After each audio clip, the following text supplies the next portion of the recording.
வணக்கங்க. இன்னைக்கு நாம ஒரு அருமையான சிக்கன் வறுவல் செய்ய போறோம். எப்படி செய்யலாம்னு பார்க்கலாம். அதுக்கு நாம சிம்பிளா ஒரு மசாலா ஒண்ணு ப்ரிப்பேர் பண்ணிக்கலாம்.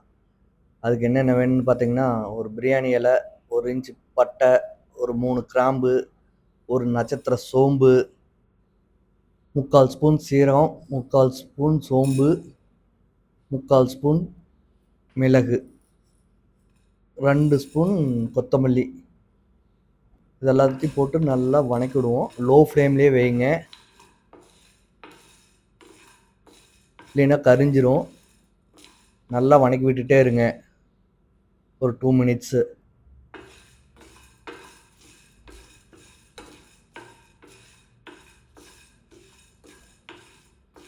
இது கூட நம்ம 3 காஞ்ச மிளகாய் சேர்த்திக்கலாம்.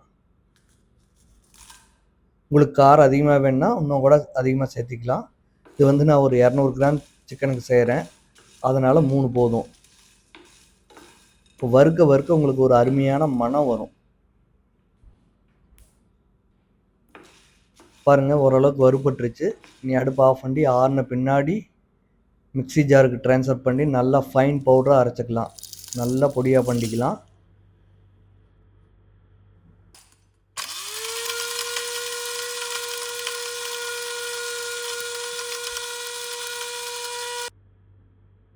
பாருங்கள், இப்போ நல்லா அரைச்சாச்சு.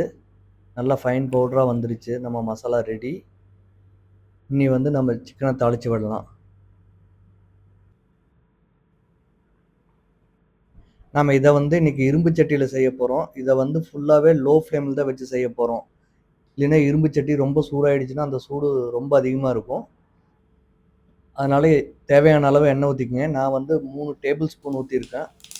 எண்ணெய் காஞ்சோடனே கடுகு போட்டு பொரியட்டும். பொரிஞ்சோடனே நம்ம வெட்டி வச்சுருக்கிற வெங்காயம், சின்ன வெங்காயம் ஒரு 15 பல்லாட்டை போட்டிருக்கோம். அப்புறம் தேவையான அளவு கருவேப்பிலை இதை போட்டு ஃபஸ்ட்டு வணக்கி விடுங்க.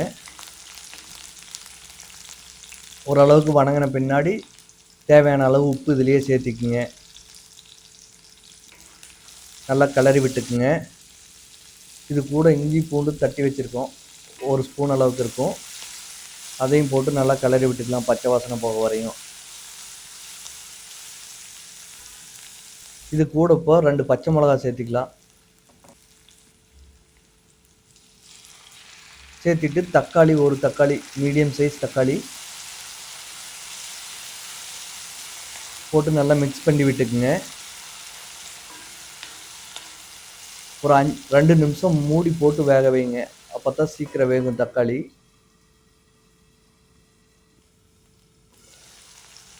இப்போ தக்காளி ஓரளவுக்கு வெந்துருச்சு.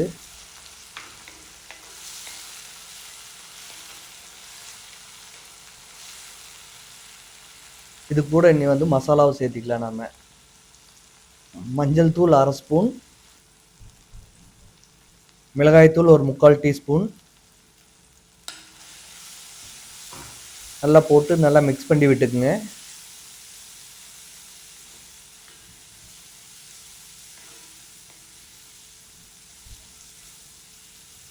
இது மிக்ஸ் ஆனோடனே நம்ம அரைச்சி வச்சிருக்கிற மசாலாவை இது கூடயே சேர்த்திக்கலாம்.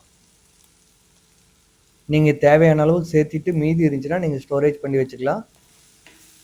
நீங்கள் பொரியல் அந்த மாதிரி இது கூட போட்டிங்கன்னா டேஸ்ட் சூப்பராக இருக்கும். போட்டு நல்லா கிளறி விட்டுக்குங்க. இது கூட நம்ம கொஞ்சமாக தண்ணி சேர்த்திக்கலாம். இப்போ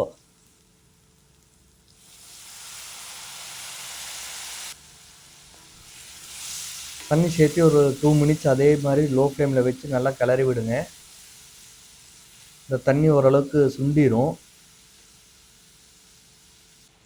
இப்போ இது கூட நம்ம வெட்டி வச்சிருக்கிற சிக்கனை சேர்த்திக்கலாம். சிக்கனை சேர்த்து நல்லா கிளறி விடுங்க.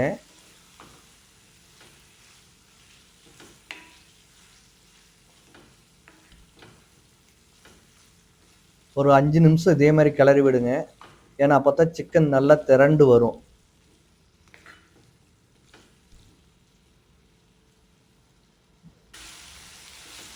பார்த்தீங்கன்னா சிக்கன் ஓரளவுக்கு திரண்டுருச்சு. அதே தண்ணி விட ஆரம்பிச்சிருச்சு பாருங்க.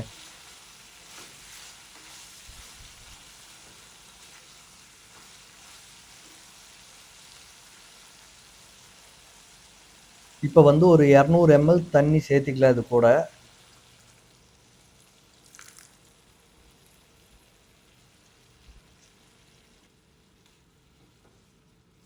தண்ணி சேர்த்துன பின்னாடி நல்லா கிளறி விட்டுக்குங்க.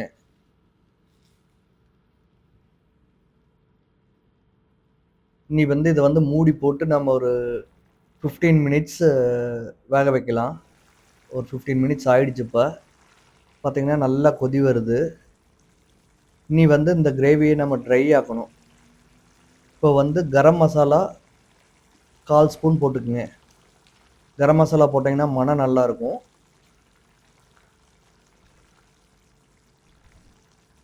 இப்போ பார்த்தீங்கன்னா நம்ம சிக்கன் ஆல்மோஸ்ட் ரெடி ஆகிடுச்சு. இது வந்து நீங்கள் சப்பாத்தி, பரோட்டா, தோசை, இட்லி, ரைஸ் எதுக்கு வேணாலும் வச்சு சாப்பிட்லாம். டேஸ்ட் அருமையாக இருக்கும். இது இரும்பு சட்டிங்கிறதுனால நாங்கள் ரொம்ப டயப் பண்ண விடல. இந்த சூடு அப்படியே நிற்கும். இப்போ வந்து கொத்தமல்லி தலையை போட்டு இறக்கி வச்சிடலாம். நன்றி, வணக்கம்.